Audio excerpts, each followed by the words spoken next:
Bem, é óbvio, né, que todos os roqueiros não são um bando de imbecis, né? Porque eu participava de um grupo de heavy metal extremo, sabe, pessoal? E ali naquele grupo, do WhatsApp, o pessoal mandou o link, né, de uma live que estava acontecendo no Manifesto Bar. Olha só, o pessoal de extremo mandou o link de uma banda de hard rock que estava tocando no Manifesto Bar ao vivo. Né? Mas assim, esse foi o motivo que eu resolvi gravar esse vídeo aqui hoje, porque a quantidade de comentários ali no chat do YouTube, na live, era terrível, era absurda, era pavorosa, assim, como diz o Regis Tadeu, né? Pavorosa mesmo.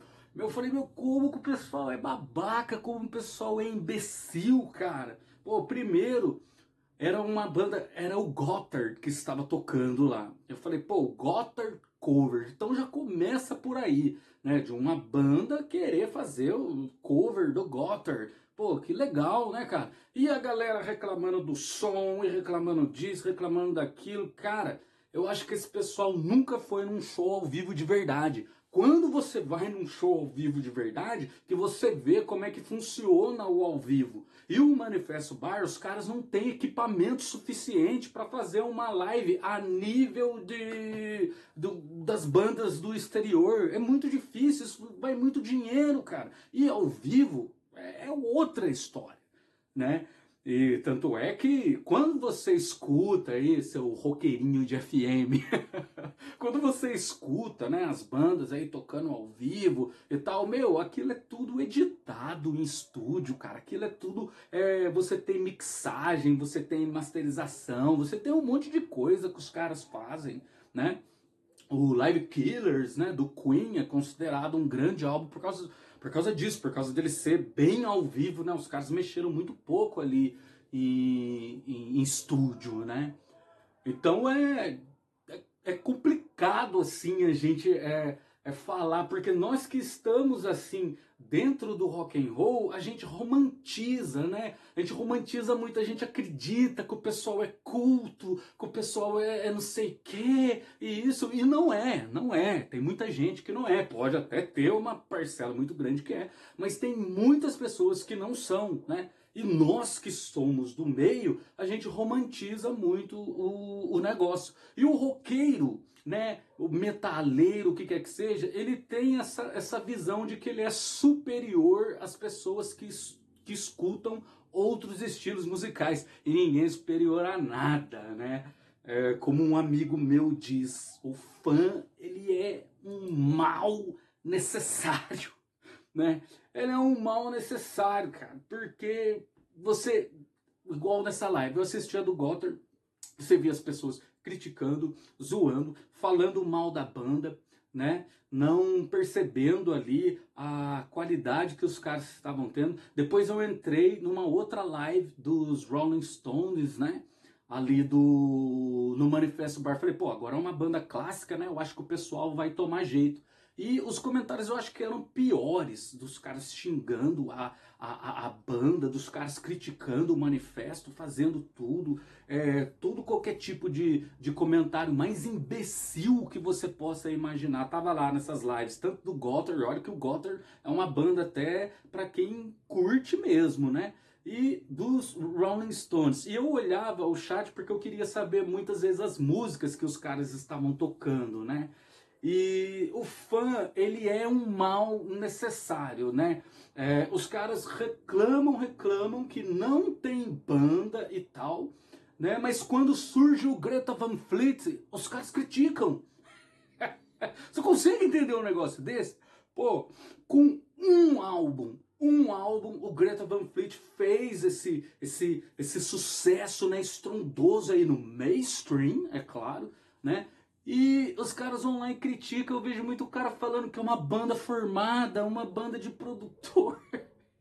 Cara, o Kiss é uma banda formada, cara. O Gene Simmons com o Paul Stanley foram lá escolher os caras a dedo. O Ozzy Osbourne é uma banda formada. Você tem que ver como é que o Ozzy Osbourne formava ali a banda dele, fora toda a manipulação da Sharon Osbourne em cima ali do Ozzy Osbourne. Eu já indiquei aqui no canal para você ler o livro do Ozzy Osbourne. É muito interessante. É por isso que eu falo que o roqueiro ele gosta pra cima, né? Ele fala que o funk é isso, isso, aquilo, que o sertanojo é isso, aquilo. Mas se você pegar a tradução de a tradução, né, da letra de muitas bandas de rock, são terríveis, muitas vezes até pior do que o sertanojo com o funk, né? É só você pegar aquele lixo do Raimundos. Eu não gosto de Raimundos. Você vai me perdoar se você é fã, com todo respeito, mas não gosto. O Velhas Virgens, Raimundos, Velhas Virgens, esses caras são funk com guitarras, né? É funk com guitarras. Mas vê o que você acha dessa atitude aí, ó.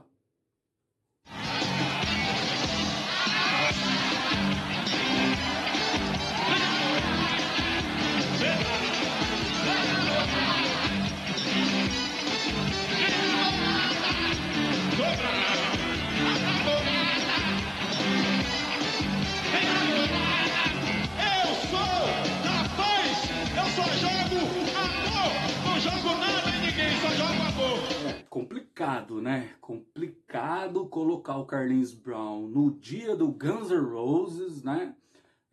Difícil, um line-up muito complicado.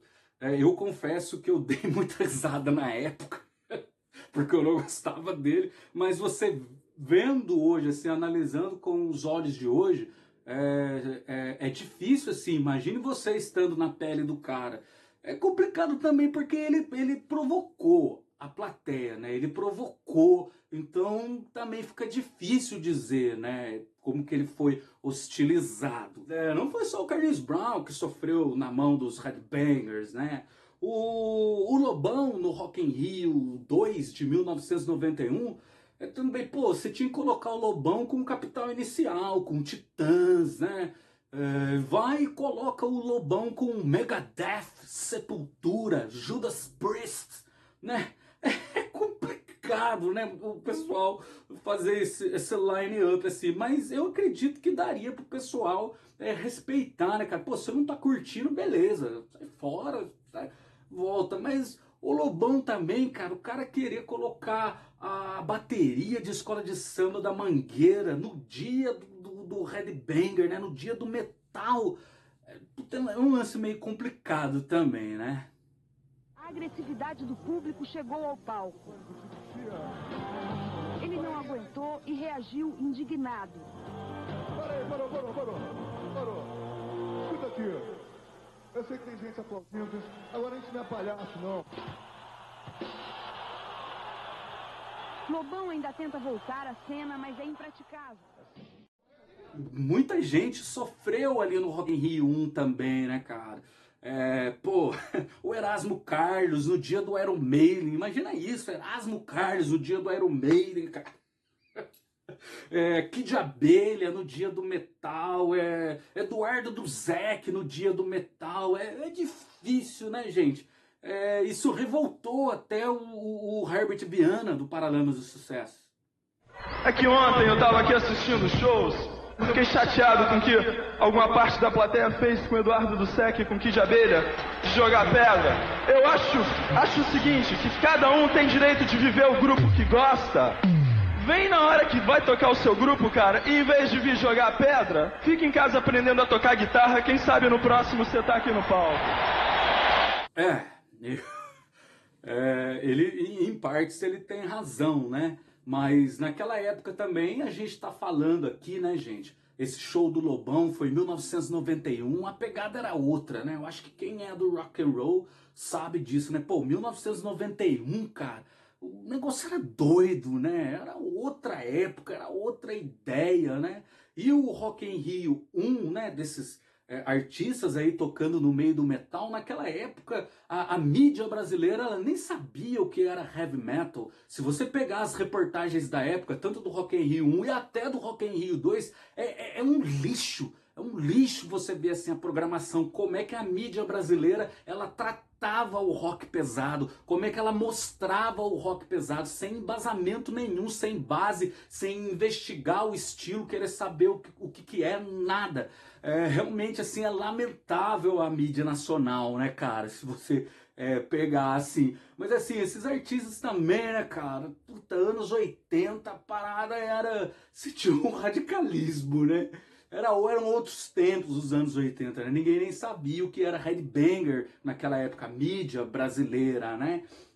E os caras botavam pra ferrar com tudo mesmo, não dava boi, né? Xingava, não tava nem aí. Os caras queriam saber de rock pesado mesmo, né? Eram outros tempos, né? Se você for comparar assim com hoje, naquela época era legal você ser radical, né? Era legal ser radical, intimar o cara com camiseta na rua, se ele curte mesmo Ramones. Os roqueiros, eles são a tribo, né? Que além de cuspir pra cima, são a galera que vaia, que xinga, que taca pedra nos caras do próprio estilo.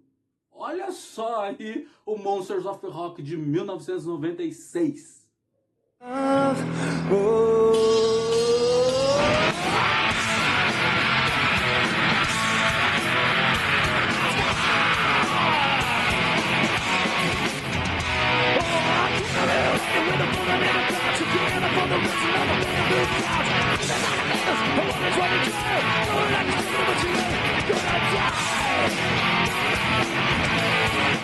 Eu não sei se essa imagem aí que a gente viu do Skid Row deu para entender, né? Mas o Skid Row foi extremamente hostilizado no Monsters of Rock de 1996, cara. E eu acho engraçado, assim, esse público do heavy metal aí, né, cara? Pô, tocou o Raimundos, cara, que é um lixo de banda, né? E levou o Pacaembu para as alturas. E o Skid Row, cara, que é uma baita de uma banda fodástica, com altos sons aí, de pegada de metal, com letras muito boas. E os caras hostilizaram e vaiaram o Skid Row, né?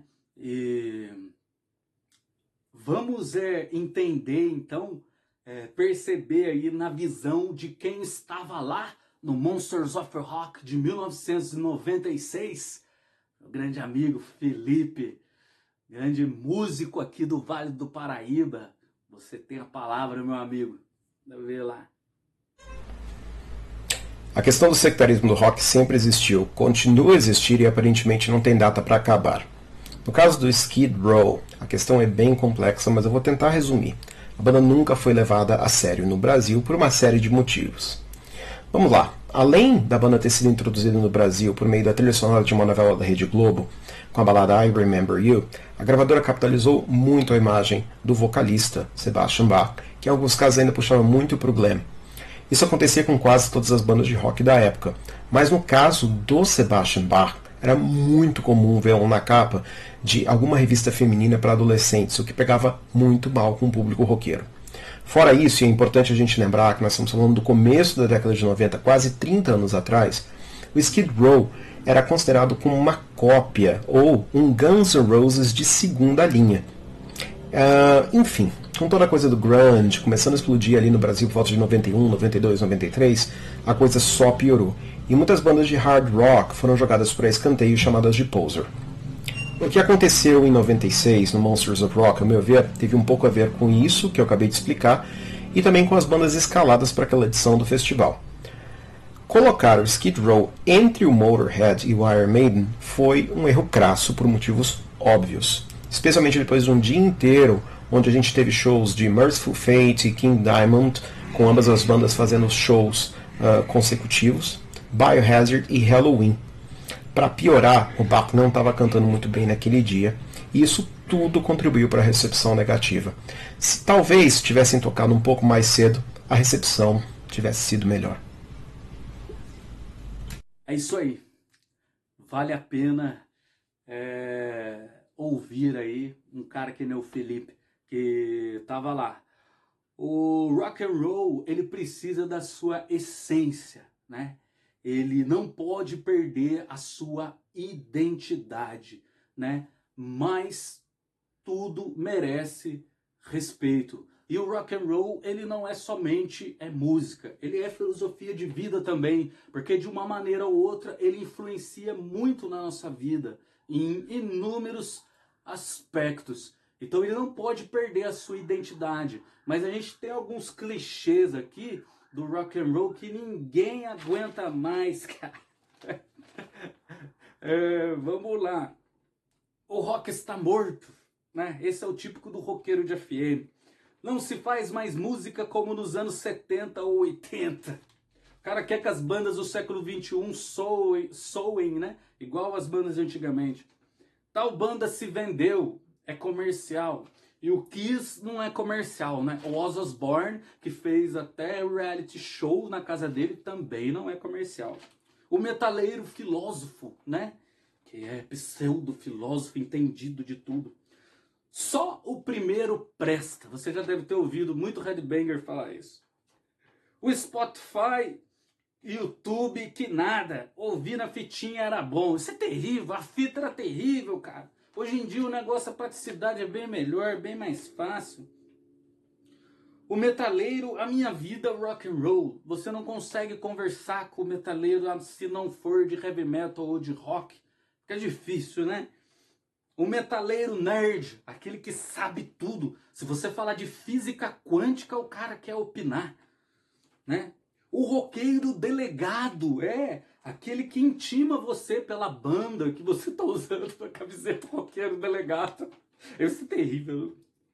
O roqueiro que define tudo a partir do seu gosto pessoal. O Lollapalooza é ruim, porque não vai nenhuma banda que eu curto. O metaleiro que não gosta do termo metaleiro, porque headbanger é mais chique, né? O roqueiro que reclama de tudo, mas nunca está na cena prestigiando ou ajudando, principalmente a sua cena local. E os dois últimos que são os dois piores de todos aqui pra mim, na minha opinião. Tal banda é de menininha e eu não vou no show. Ué, mas não é melhor? O show tá cheio de mulher.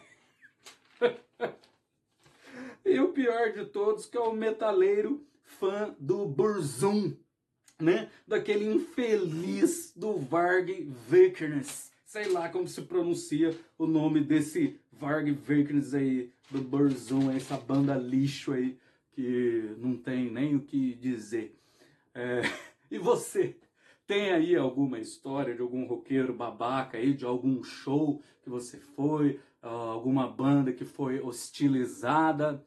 Deixa seu recado aí pra gente, manda aí pra nós. Não se esqueça aí de se inscrever aqui no canal, né? De deixar o seu like e de mandar sempre seus comentários, dúvidas, sugestões são sempre bem-vindos.